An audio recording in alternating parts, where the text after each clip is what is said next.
Hi and welcome back to another story from Reddit, Tales from Tech Support. Please don't forget to like, share, and subscribe for future content. Let's now get straight into today's video.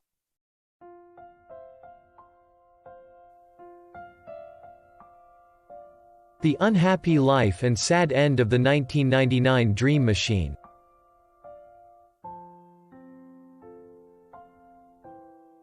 Gather round my friends and listen to the very long and very sad tale of my technical nemesis, the Maximum PC 1999 Dream Machine. Back in the late 90s I did tech support in rural Alaska. What's not rural in Alaska, you ask? Well, urban Alaska is a place you can drive to on a paved road. Suburban Alaska is a place you drive to on a road. Rural Alaska is where downtown is on the road, but the houses not so much. Remote Alaska takes a boat, plane, train, ATV, snow machine, dog sled, or other non-standard mode of transportation. Anyway, on with the story. I worked in town at a small tech shop. We had a frequent customer who lived remote. He was a friend of the shop and spent easily $10,000 a year on hardware for his off-grid cabin. Every time he came to town he bought some new toy or component and talked shop with us techies.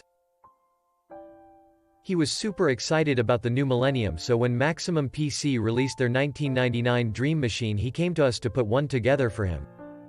Top of the line. Pentium 3 Coppermine 800 mHz water-cooled and overclocked. 1 GB of CL2 SDRAM. GeForce 256 with dual SLI Voodoo 2s. SCSI 8 GB boot drive, Stripe 20 GB IDE storage array.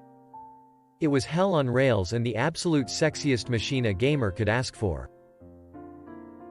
For those who aren't reaching retirement age, the Pentium 3 Coppermine CPU was basically unobtainable in 1999. It took us the better part of a month just to find someone willing to sell it to us.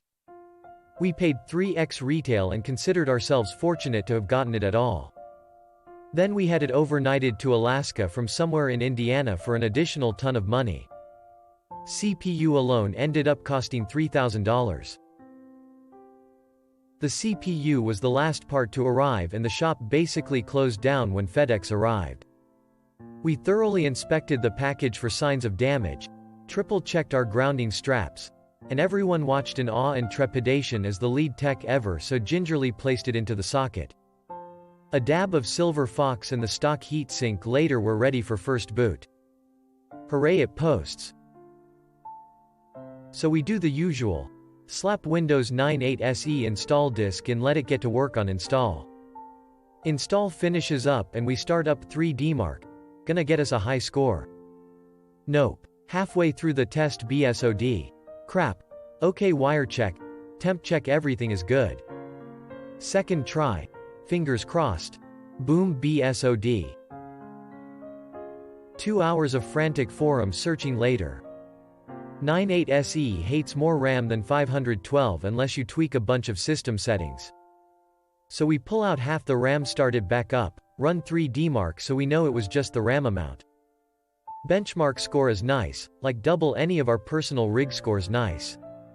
So we tweak some system settings, shut it down, add the RAM back in, spin it up, mark it. Success. Burn in time. Now sure, we could have set 3DMark on a loop, but this rig was worth better than half a year's salary and the hottest setup we had ever seen. So we hooked it up to the shop network, big screen, and speakers and paid Unreal Tournament till 2 a.m. Satisfied with the hardware we made our way home. Bright and early the next morning we show up and get to the hard work of switching from air-cooled to water-cooled. We ran the tubes, measured twice, cut once, plumbed the blocks, checked for leaks. No leaks. Drained them, set aside to let dry, took off the fans from all the things. Installed the water blocks, filled the system, prayed to all the gods we could think of, and checked for leaks. No leaks. Second burn in time. It's business hours now though, so it's 3DMark on a loop. Rig runs all day, CPU levels off at 45C and stays. Awesome. Full load 45C, we're good for phase 3. Let's see what this baby can do. Hit the BIOS, set the FSB from 100 MHz to 133 MHz, hell yeah. We've got GHZ. Score it again. This time it's mind-blowing. I can't for the life of me remember the score, but it was insane. So we start the true burn-in, watching like hawks crowded around the bench, staring blinkless at the CPU temp. 45, 50, 55, 60. No sign of slowing, 65, 70, 75. Fingers poised to abort because none of us can afford to replace this CPU, 76, 77, 77, 77. Stable. So we let it run and call the customer. Congratulations Mr. Customer Sir, it's a thing of beauty. Come pick it up. For shop policy we put it in a place of prominence next to the counter and hooked up to the biggest CRT we had for the ceremonial presentation. Customer finally arrives. As giddy as a rough and tumble Alaskan fisherman can be. It's late December, so we shout Merry Christmas and usher him to his newest acquisition. He's delighted of course, and since we're in town and have DSL he's got a request. He pulls a copy of Quake off the shelf, writes out a check and takes his rig to our cyber cafe to pwn some folks. Yes, I know this was like 5 years before pwn was coined. Cut me a little slack. He spent the rest of the day and a bunch of that evening in there happy as a clam. On the sickest rig I'd ever seen. Now if that was the end of it, this would be the long, pleasant, and anticlimactic story of building a rich guy a computer. This is the long, sad, and sordid affair of the Dream PC 1999. We're only halfway through. Our happy customer takes his prize home. The owner cashes the $8,000 check. Everyone is happy.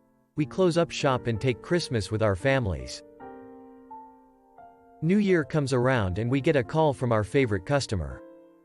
He finally got new telephone out to his place and got DSL, but he can't run Quake for more than 5 minutes without the system freezing up.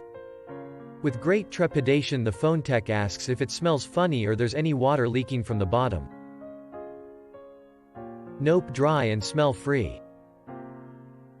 Okay, then bring it in for your 12 months of free warranty service. We'll see what's up with it. A few days later in he comes with the rig under his arm. Evidently chagrined but in good spirits. He gets the favorite customer treatment and we set the rig up on the test bench immediately. It works, flawlessly. Boot up Quake, crank the settings to max, run around still fine. Slap 3D Mark on it, it chews it up and spits out a mind-blowing score.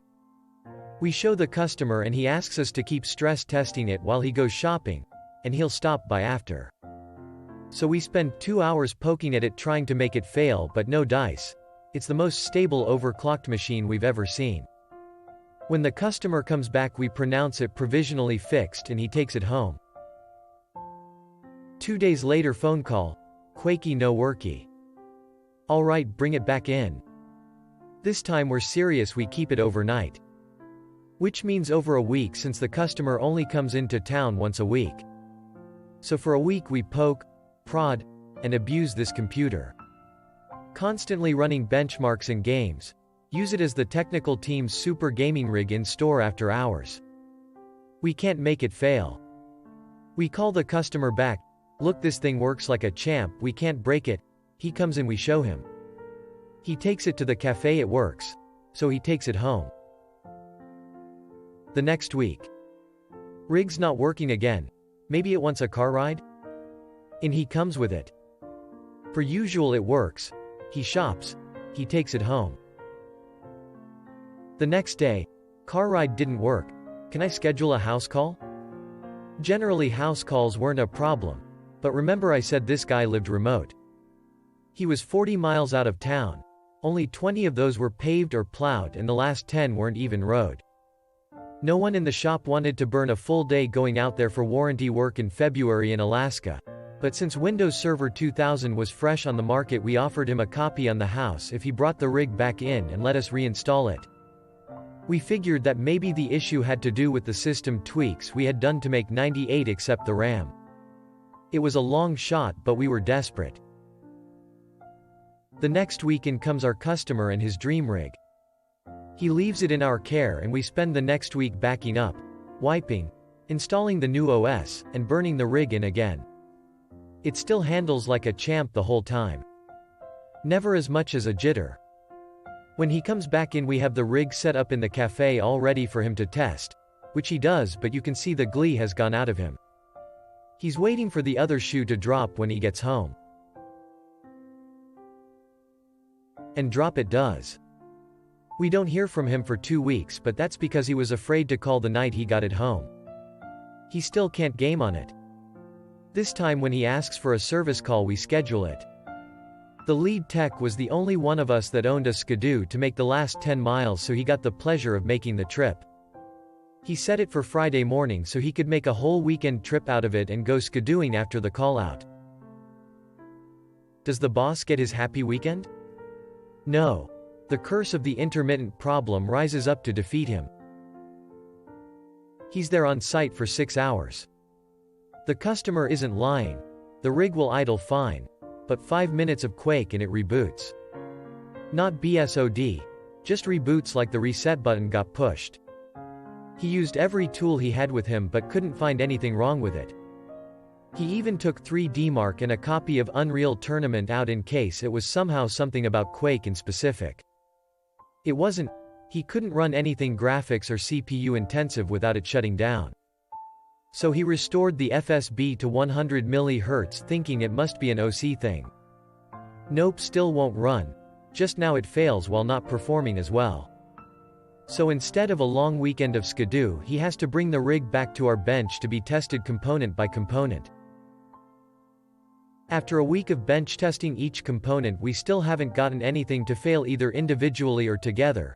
But we're on the hook with this guy for the most expensive rig anyone has ever built, so we RMA every piece we can one at a time, with a trip back to the customer after every RMA. Over the next 2 months we made that rig onto a ship of Theseus. That means everything from the case on in has been replaced except for the CPU. We kept the CPU for last since we got that technically aftermarket we were on the hook for it and couldn't RMA it. By that point though it was May, and we just bought another one retail.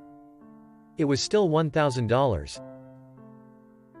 I remind you that at no point has this rig been anything other than amazing for us to use in the shop, and between the time and the extra expense we'd killed any profit we had on the deal, but this customer was still our best customer, so we kept it.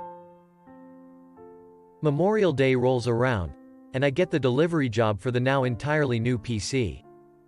The road is dry now, so I can take it in my off-road truck along with every tester I own, my personal bench PC, and a take no prisoners attitude. This will be a solved issue. I rolled out with a multimeter, network tester, lineman's handset, broad spectrum RF analyzer, oscilloscope, surge protector, UPS. You name it, I had it, and I checked everything. Power? He was on a generator after all. He took me and showed me his setup, 20 kW pure sine wave inverter, cleaner power than we had in town. Telephone? It was a new copper run. Tested dead on for voltage. Comms were clear. Turns out he's paid $3,000 a mile for 8 miles of run to his property line. Then hired out for another mile to the cabin privately, specifically to have good enough signal to get maxed out DSL internet. I set up both his computer and my bench rig. Bench rig first in case I was wrong about the power and network. Bench rig goes up, gets online, plays Quake. Not at the same settings his could, but it runs gaming and then 30 minutes of benchmark without a hitch. So moment of truth. I took down my rig, put up his. Hooked it up to all the same peripherals. Then booted it up. First ran 3DMark and it went fine. I stepped aside and he took over, double-clicked Quake 3 and Quakey worky. I shouted. He shouted. He spun up some rage against the machine and we rocked out to our hard-fought victory. Then I packed up all my stuff and left feeling secure in my technical superiority. But was that the end? It was certainly long, But that's not sad enough. Summer solstice, June 20th, is a big day in Alaska, the longest day of the year. People host BBQs and stay out late under the midnight sun. So it wasn't a huge surprise when our customer invited the whole tech support team out to his place for a solstice party. He knew how much work we'd put into making his computer the dream he had envisioned. We closed the shop a little early and headed out. When we got there were a bunch of people, barbecue, beer. I think there was even a three-legged race at one point. It was midweek, so nobody was planning on staying too late, but the host asked us to stay after everyone started to disperse. When it was just us techies and our host, he went in and brought a bottle of scotch and 5 glasses out to the deck we were all on. He poured, served, and toasted to hard work and perseverance paying off. We drank, and then our host pointed out a beige box at the bottom of his field, maybe 150 yards from the house. "I invited you guys out here today because you deserve to see this," he said as he went inside, grabbed a .308 deer rifle off his mantle, walked down off the deck into the pasture and unloaded 5 rounds into what I then realized was a computer case. He slung the rifle over his shoulder, went down the field and retrieved his target. Brought it back up for us to inspect. All this while we stared aghast after him, wondering why he would literally shoot a dream computer to bits. We asked as much when he returned, and he ushered us inside to his living room and attached a camcorder to his TV. There, in full living color with a date in the corner of June 10th, was a 5-minute video of a computer refusing to run Quake 3.